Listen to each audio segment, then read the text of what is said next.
Ha? Tagal naman ng kuya mo. Ano ba yan? Pwedeng kanin kayo Mr. Chips. Bukas na. Gusto ko Tumigil ka. Mayroon ka maraming tubig. nagugutom ako. Lagi ka na lang nagugutom. Kakainin ko yun eh. Kakainin Hindi ko. ko kakainin yun. Kamay na. Ha? Kamay. Bumangon ka na. Dali na.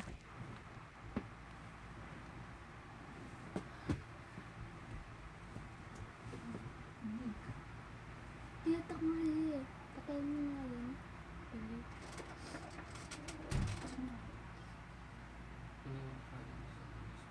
Lord, nandito kami at maraming salamat sa gabi na pinagkaroon mo sa amin nagkaroon ng oras upang upang muli magbasa ng mensahe. Nais ninyo parating sa amin. Bigay niyo po kami, Panginoon, na ang mabasa ito ay magkamay sa amin at sana, Panginoon, maunawaan mo din namin maunawaan namin, maintindihan namin ang nais ninyo parating sa amin sa aming magbasa ito. At sana, Panginoon, ay tulungan niyo kami at may support namin dito para may matutunan din kami mula sa isa't isa. At sana, Panginoon, ay pagpalain mo kami at patuloy na gabayan.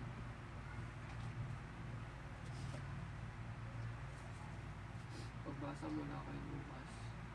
At dumating siya sa Nazareth kung saan siya pinalaki. At ayon sa kanyang kaugalian sa araw ng Sabat, pumasok siya sa sinagoga at tumayo siya upang bumasa.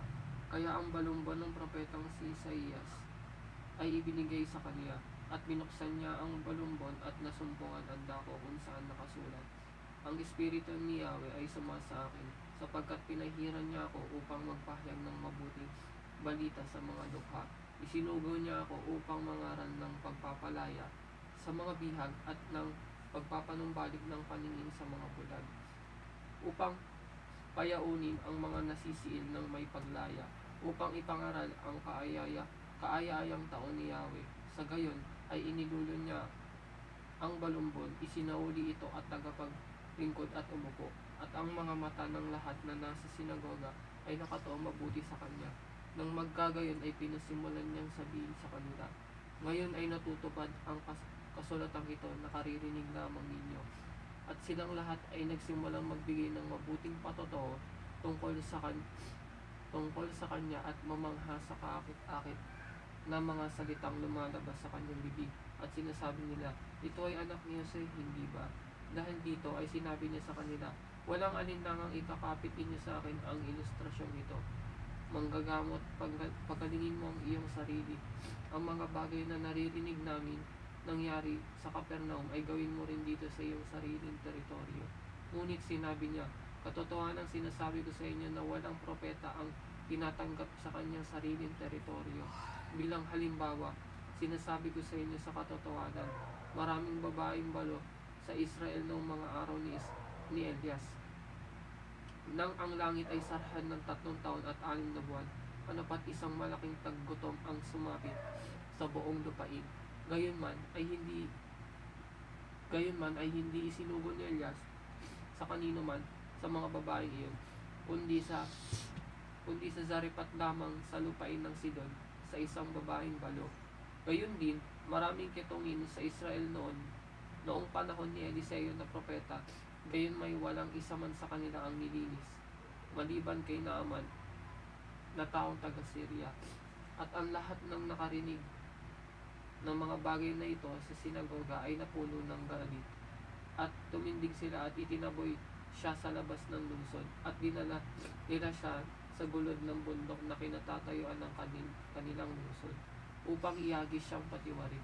Ngunit siya ay dumaan sa gitna nila at nagpatuloy sa kanyang lakad. Ang salita ng Diyos. Salamat sa Diyos. Na dati na nataka na to dati na isinabi ni Jesus dito na walang sino mang propeta daw ang walang sino mang propeta ang tinatanggap sa kanyang sariling teritoryo. Ano mang ibig sabihin, kumbaga sa atin no, kapag tayo bilang isang tao, may pagkakataon na kung sino pa yung malapit sa atin, yung mga mahal natin sa buhay. No? Yun pa yung mga tao yun pa yung mga taong question sa'yo, yun pa yung taong hindi ka susuportahan, yun yung mga taong pagdududahan ka pa. Yun yung sinasabi ng Panginoon na kung sino pa yung kung sino pa yung hindi nakakakilala sa'yo, kung sino pa yung mga bagong kakilala mo lang, o taga-ibang komunidad, taga-ibang lugar, sila yung nakakakita ng potential mo. Yung ganun yung sinasabi ni Jesus diyan na kagaya nung nangyari kay Jesus diyan, diba, naglalakbay siya, nagpapangaral siya, diba, sa ibang lugar siya nakakapunta, nakakapagpangaral, nakikinig yung mga tao sa kanya, sumasampalataya sa kanya, ganyan, naniniwala sa kanya. Pero diba, si Jesus taga-Hudiyo siya, kaya nga bansag sa kanya, hari ng mga Hudiyo. Pero ano nangyari sa mismo sarili niyang bayan, diba, i-question siya ng mga taong reliyoso na nandun, mga Pariseo, ganyan. Pero yung pamilya niya, diba, yung pamilya niya, siyempre suportado sa kanya, mahal siya. Sabi nga nung isang Pariseo, diba, ito ang anak ni Jose, parang tinitingnan niya, parang pinapalabas din na na sino ka ba, anak ka lang naman ng isang taong ganito lang ang narating sa buhay, ganyan. Karpintero kasi si Jose, ganyan no? Parang sino ka ba? Parang ganun yung pinapakumpara sa inyo. Yun yung pinaka point nung babasahin nito. Tapos sabi doon sa dulo na ngunit siya ay dumaan sa gitna nila. Kita. So, yun. Itinaboy siya sa labas ng lungsod daw. Tapos, kahit tinaboy siya, idihagi siya patiwari.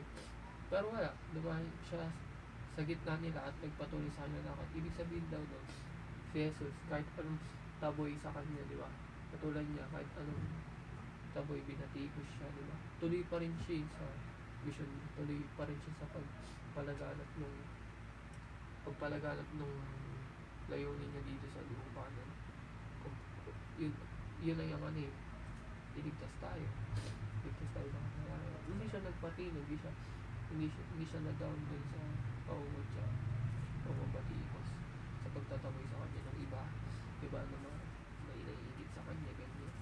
Kasi lalo na yung mga tao religyoso, yung mga tao nasa official, ganyan, kasi nawala sa kanila yung atensyon ng mga tao. Ayun.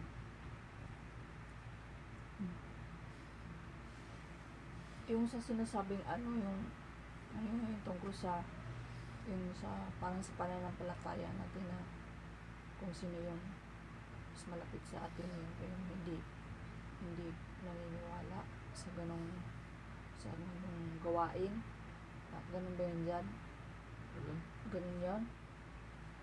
Yung ganyan paliwanag mo na kung sino man yung mas malapit pa sa atin, kamag-anak o ano man, yun pa yung hindi mas naniniwala. Yun yung sabi mo, hindi naman lahat ng kamag-anak na hindi na lahat, sabi mo may pagkakataon. Hindi naman lahat kasi katulad niyan sa side ko, sila mama talagang sila, aktibo sila sa simbahan. Kami since bata kami, aktibo kami sa mga gawain pag-rosaryo, sa Mahal na Birhen Maria. Tapos yun nga, sa mga gawain pang simbahan, aktibo rin ako ng bata pa ako. Ganun din naman si daddy, aktibo din yan sa church, choir pa nga yan. Kaya dapat kayo ganun din kayo, ate, maging choir kayo sa simbahan. Kaya gusto mo ba mag-choir, hindi mo lang sabi ko kay Sis Maribel, mayos ka, para naman tsaka hindi naman porkit na yung mga ganong bagay na walang naniniwala sa'yo, kasi kanya-kanya tayong paraan ng pananampalataya. Yung iba naman ay hindi nila pinapakita na gano'n sila kadedikasyon sa kanilang pinapractice na pananiwala. Hindi sila showy, kumbaga. Pero ganun pa man sa atin, tayo, hindi naman din tayo ganun ka-showy, pero tuloy lang. Hindi naman kailangan din ipaalam, i-broadcast sa buong sa buong kakilala na ganito tayo, ganun tayo. Kung ano yung pagkakaintindi at pagkakaalam natin na ikakabuti sa atin, na ipapractice natin palagian ang ating pananampalataya. Gulang tayo kasi mabuting rin yan gawain para proteksyon din yan kumbaga na yan natin sa buhay, proteksyon sa buhay natin. Ano yung isa? Yung huli?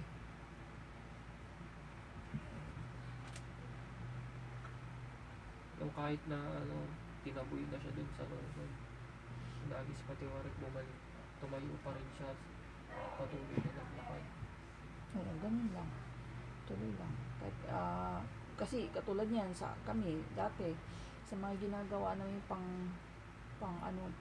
aakay doon sa Paupawan na kahit sa kabila ng init, tirik na araw, sa panahon na mainit at syempre gutom din, pero hindi kami nagpapadala sa mga parang discouragement din talagang ganun pag namamalakaya ka, nag-i-invite ka na madagdagan ang member ng mga Couples for Christ ng community, dapat wala kang pag-aalinlangan na hindi kaya ng mga ibang tao, kasi tayo kumbaga subok na tayo, andyan na tayo kaya pagpatuloy natin na makakatulong din tayo sa community na makakapagpadagdag ng mga membro na may exercise din nila lalong-lalo na the way of servicing sa Panginoon.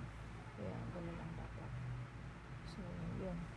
Ating dasal. Ikaw maglilid ng dasal. Dadagdagan ko lang. In the name of Father, Son, Holy Spirit. Amen. Lord, nandito kami pagkalam. Napupuri sa iyong kadakilaan, Panginoon, sa iyong taas ng kapilan mo na nagamang lahat ang pinakakila. Maraming salamat sa gabi ito. Pinagaling mo muli sa amin sa buong araw na kami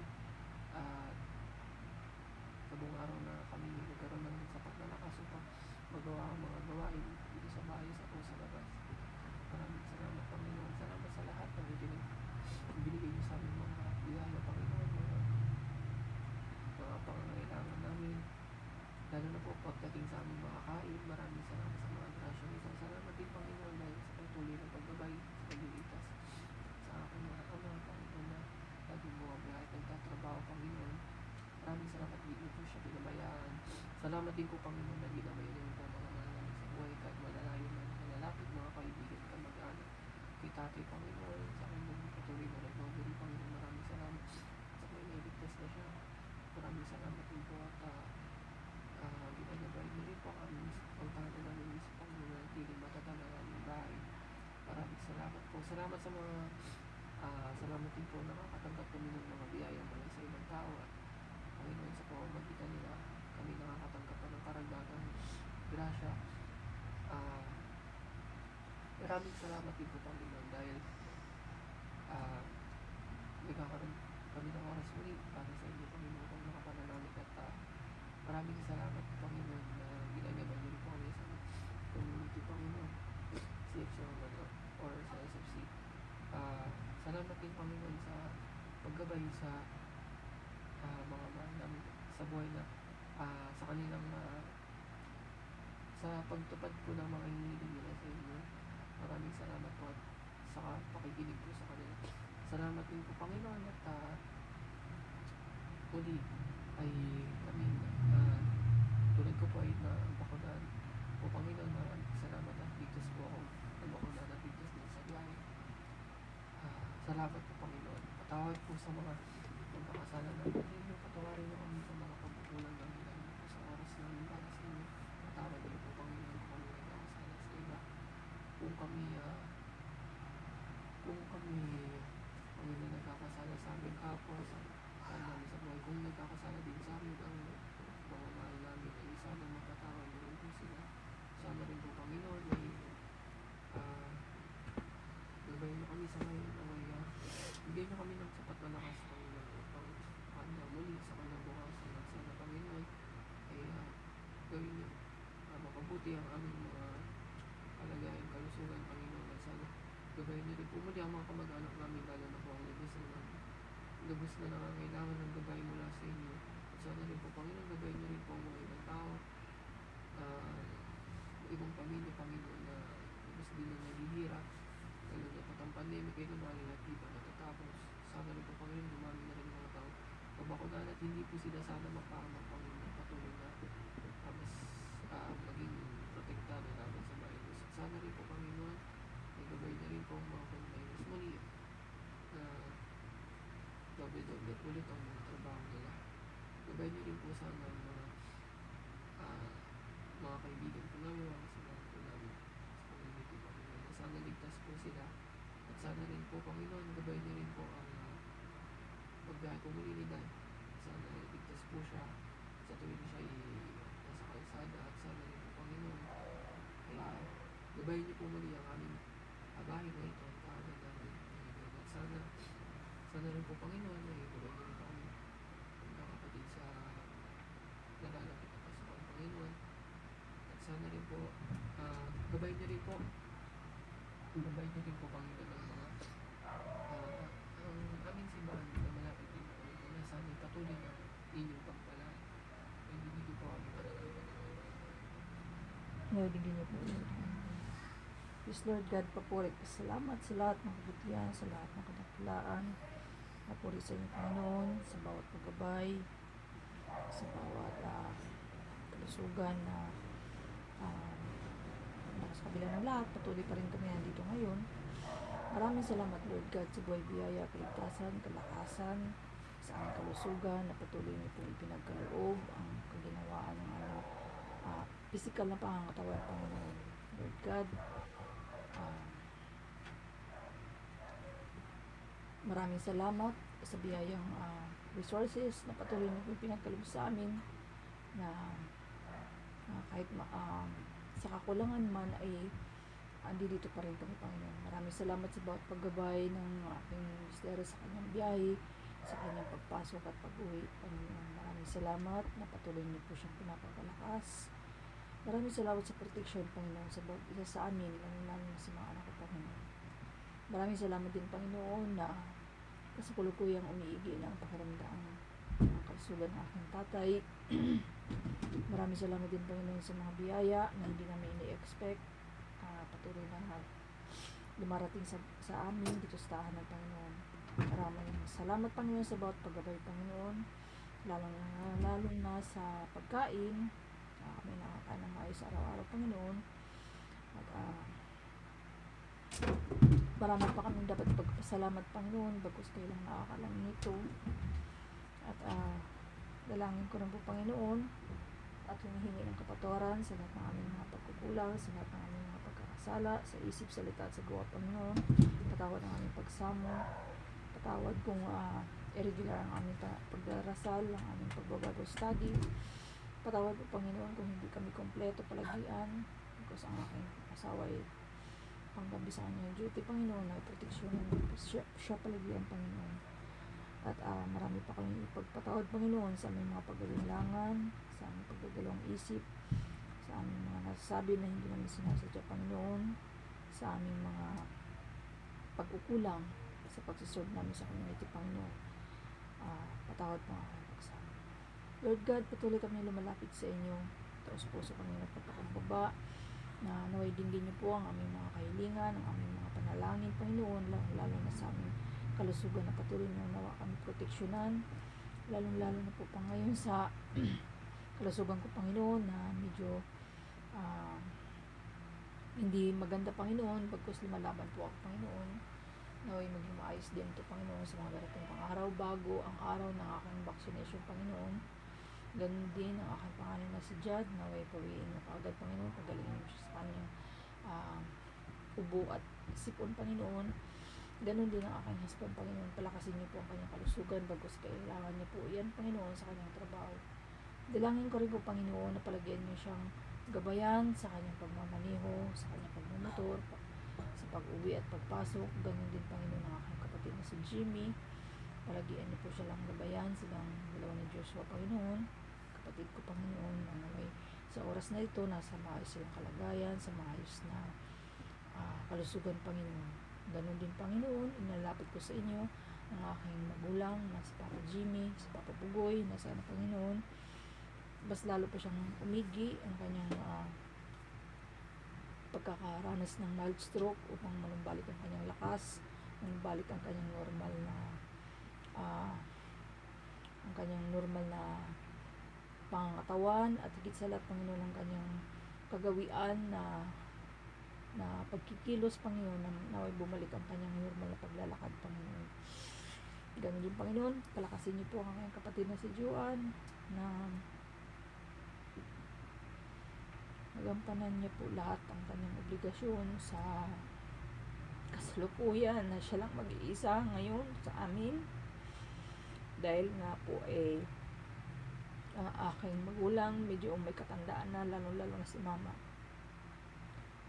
Dalangin ko rin po, Panginoon, na sana maging maayos din ang kalagayan ng aking bunsong kapatid sa oras na ito, na sana maging negative ang kanyang result sa swab test upang makauwi din sa Negros, at makatulong sa kapatid kong isa, Panginoon, kay Joanne. Naway gabayan niyo po ang pagdadalang taon ng kapatid kong bunso, Panginoon, si Buhing. Naway maging maayos po ang pagtanggap ng mga magulang ko po sa kanilang dalawa, sa kanyang magiging mga pangasawa, Panginoon. Dalangin ko rin po, Panginoon, na naway palakasin niyo pa po ang bawat immune system namin magkakapatid, na malabanan namin ang mga nagbibigay sa amin ng kahinaan, lalong-lalo na po pagdating sa aming magulang, Panginoon, na sana, Panginoon, mapagtagumpayan namin, na mapagtulungan, na patuloy kaming magkakaunawaan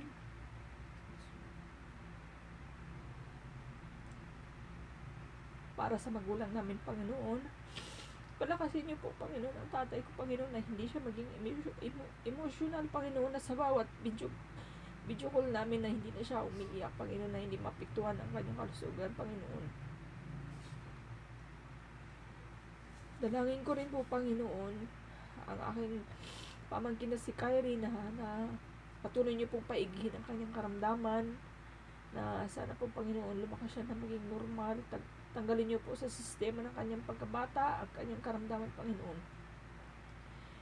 Dalangin ko rin po, Panginoon, si Joshua sa oras na ito, na sana, Panginoon, gumaling na siya sa kanyang nararamdamang pananakit ng balakang at likod, Panginoon, na sana makabalik din siya sa kanyang trabaho, na sa ganun din ay hindi maapektuhan ang kanyang trabaho, at makatulong din sa pangailangan, lalong-lalo na sa gamot ng aking tatay. Lord God, bawat isa sa amin, si Jamaila, si Junmar, sana ay mananatili lang magkakaunawaan bawat isa sa amin, Panginoon, na kapit lang, hindi lang magbibilangan, hindi magko-question kung ano yung mga naitulong o ano man yung mga nagawa, Panginoon. Bagos ako yung panganay, Panginoon. Dalangin ko lang na patuloy kaming magkakaunawaan na para sa ikakabuti ng aming pamilya lang, lalo sa tatay ko, Panginoon. At Lord God, nalapit ko rin po sa inyo, lalo na po sa karasugan din ng aking binan na si Mama Leti, na palakasin niyo pa po siya, Panginoon, nang sa ganun ay magabayan din niya